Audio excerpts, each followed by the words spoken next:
दोस्तों नमस्कार। आज हम बात करने वाले हैं कि कांग्रेस का चरित्र हिंदू विरोधी कैसे है। आज हम कई तरह का विश्लेषण करेंगे। अब आपको पता लगाना है कि मैं जो बोल रहा हूँ उस आधार पर कि कांग्रेस हिंदू विरोधी है या नहीं। कई कांग्रेसी जब मिलते हैं तो बोलते हैं कि राहुल गांधी तो पंडित नेहरू के वंशज हैं, ब्राह्मण है, फिर उससे बड़ा हिंदू का सर्टिफिकेट और क्या हो सकता है। आप लोग आरएसएस वाले हैं, इसलिए केवल कांग्रेस पर बेबुनियाद आरोप लगाते हैं। तो दोस्तों, आज मैं आपको प्रमाण के साथ यह बताने का प्रयास करूंगा कि कांग्रेस हिंदू विरोधी कैसे है। अब बात करते हैं कि आखिर हिंदू मानते किसको हैं। एक बेसिक सी बात है, हम लोग हिंदू उसको मानते हैं जो दुर्गा पूजा, दीपावली, कृष्ण जन्माष्टमी, रामनवमी, गुड़ी पड़वा, करवा चौथ आदि जैसे पर्व मनाते हैं। और भी कई त्यौहार हैं जो अपने अपने क्षेत्र के अनुसार हिंदू समाज मनाता है। आखिर जो इन त्योहारों को मनाता है, हम तो हिंदू उन्हीं को मानते हैं ना। मैं ये बात कर रहा हूँ, बहुत ज़्यादा शास्त्रों की बात नहीं कर रहा हूँ, बस एक सामान्य गांव का अनपढ़ भी ऐसे लोगों को हिंदू मानता है या सनातनी मानता है, मैं उनकी बात कर रहा हूँ। कांग्रेस हिंदू विरोधी, राम विरोधी कैसे है, यह साबित करना था। तो सबसे पहले इस व्यक्ति को देखिए। यह कौन है? इसका नाम है राजेंद्र पाल गौतम। यह आम आदमी पार्टी से 2 बार 2014 और 2020 में विधायक बना। लेकिन इनका कारनामा मैं आपको बताने वाला हूँ। यह देखिए इनका वीडियो, यह क्या बोल रहा है। मैं ब्रह्मा विष्णु और महेश को कभी ईश्वर नहीं मानूंगा, और ना ही उनकी पूजा करूंगा।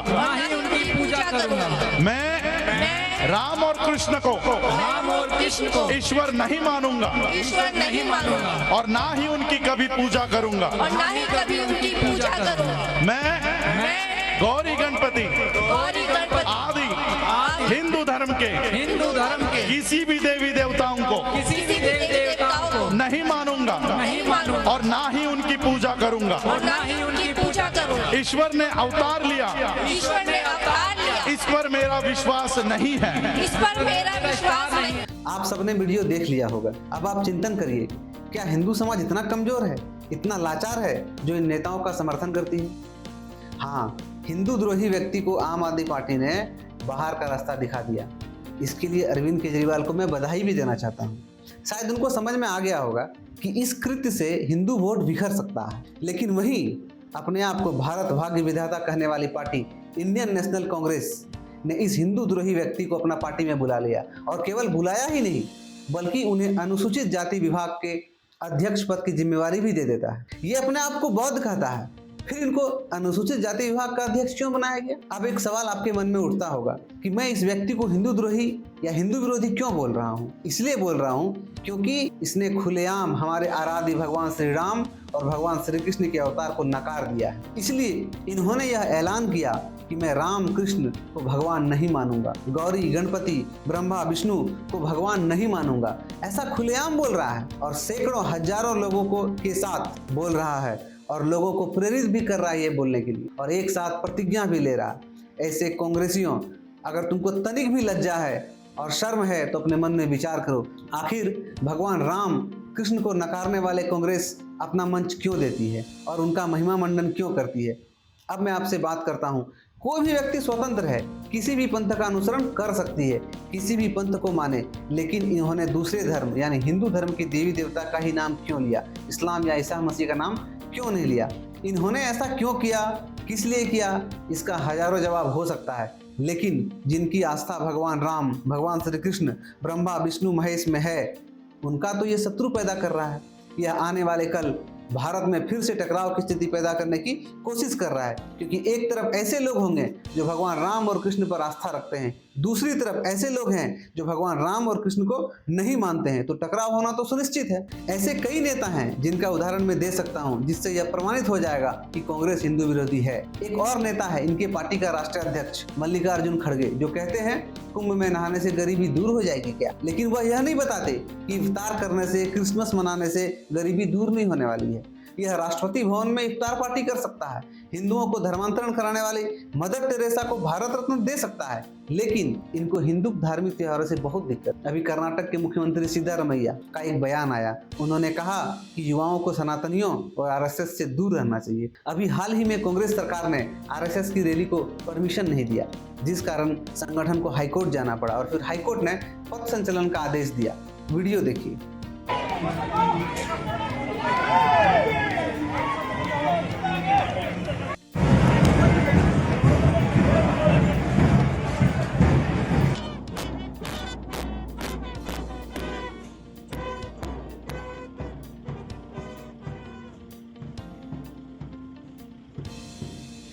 कर्नाटक में कांग्रेस की सरकार ने आरएसएस पर कई तरह के प्रतिबंध लगा रहे हैं। क्यों?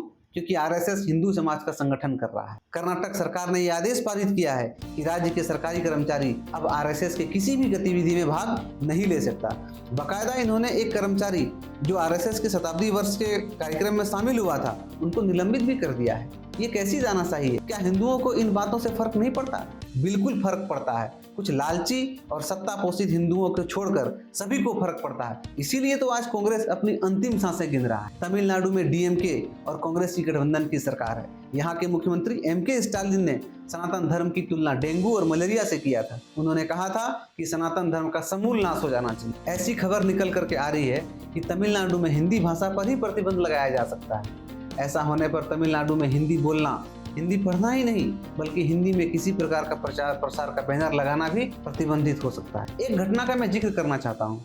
2007 में जब यूपीए की सरकार थी, यानी कि कांग्रेस गठबंधन की सरकार थी और मनमोहन सिंह प्रधानमंत्री थे और सेतु समुद्रम परियोजना को लेकर के विवाद उठा था।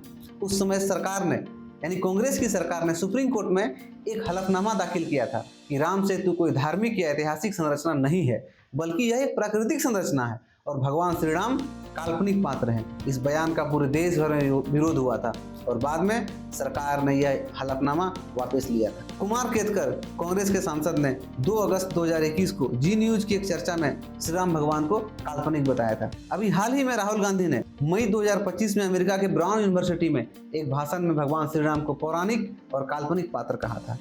क्या इन प्रमाणों से यह साबित नहीं होता कि कांग्रेस हिंदुओं की मान्यताओं को सिरे से नकारता है? अयोध्या में प्रभु श्री राम के मंदिर में जो केस चल रहा था, जितने भी वकील थे जो यह नहीं चाहते थे कि प्रभु श्री राम का मंदिर बने और वह बाबरी मस्जिद के पक्ष से केस लड़ रहे थे, वो सारे के सारे वकील कांग्रेस के बड़े बड़े नेता थे या उनके समर्थक रहे हैं। एक वकील का नाम है कपिल सिब्बल, जिन्होंने 2017 में कोर्ट में ये बयान दिया और ये मांग किया कि 2019 के चुनाव के बाद राम मंदिर केस की सुनवाई हो, लेकिन कोर्ट ने उसकी एक भी नहीं सुनी और कोर्ट ने यह केस की सुनवाई में तेजी लाई और अंत में फैसला राम मंदिर के पक्ष में दिया गया, जिनका परिणाम है आज अयोध्या में भव्य राम मंदिर का निर्माण कार्य पूर्ण हुआ।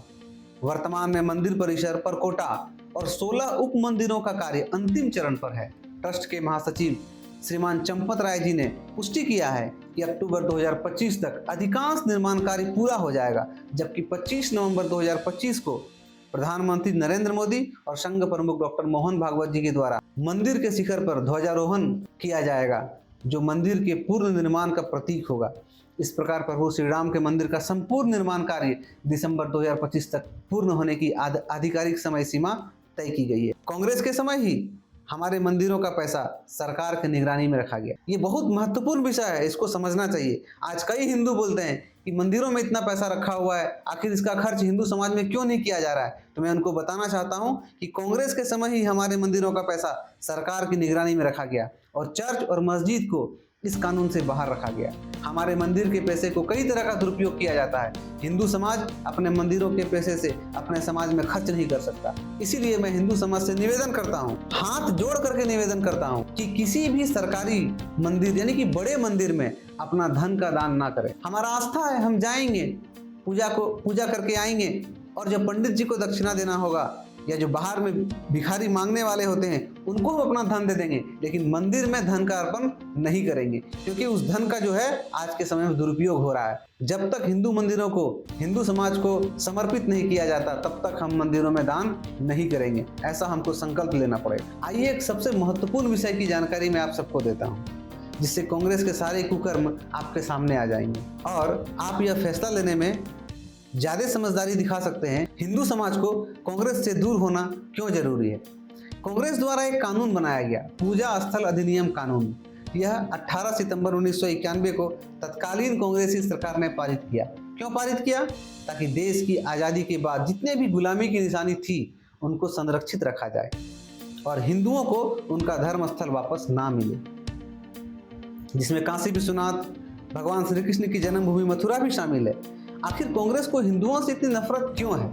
यह संपूर्ण हिंदू समाज को विचार करना पड़ेगा।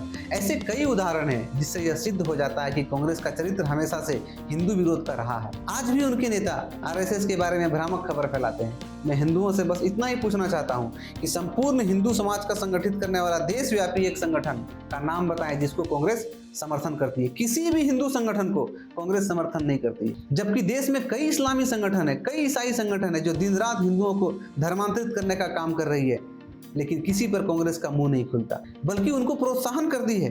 कांग्रेस का सरकार में हर राज्य में धर्मांतरण की जो गति है वो बढ़ जाती है। इनकी नज़र में केवल आरएसएस और विश्व हिंदू परिषद जैसे सामाजिक और सांस्कृतिक संगठन ही चुकता है। मैं सभी हिंदुओं से विनम्र आग्रह करना चाहता हूँ, राष्ट्रीय स्वयंसेवक संघ हिंदू समाज को संगठित करने का देशव्यापी एकमात्र संगठन है जो प्रमाणिक तौर पर हिंदू समाज को संगठित कर रहा है। राष्ट्रीय स्वयंसेवक संघ समाज में कई तरह के कार्य करते हैं जो कहते हैं कि ईसाइयों ने ही भारत में स्कूल और कॉलेज खोले, तो उनको मैं बता देना चाहता हूं कि राष्ट्रीय स्वयंसेवक संघ से प्रेरित एक संगठन विद्या भारती पूरे देश भर में 12,000 से अधिक विद्यालय का संचालन करती है, जिनका नाम सरस्वती शिशु विद्या मंदिर होता है।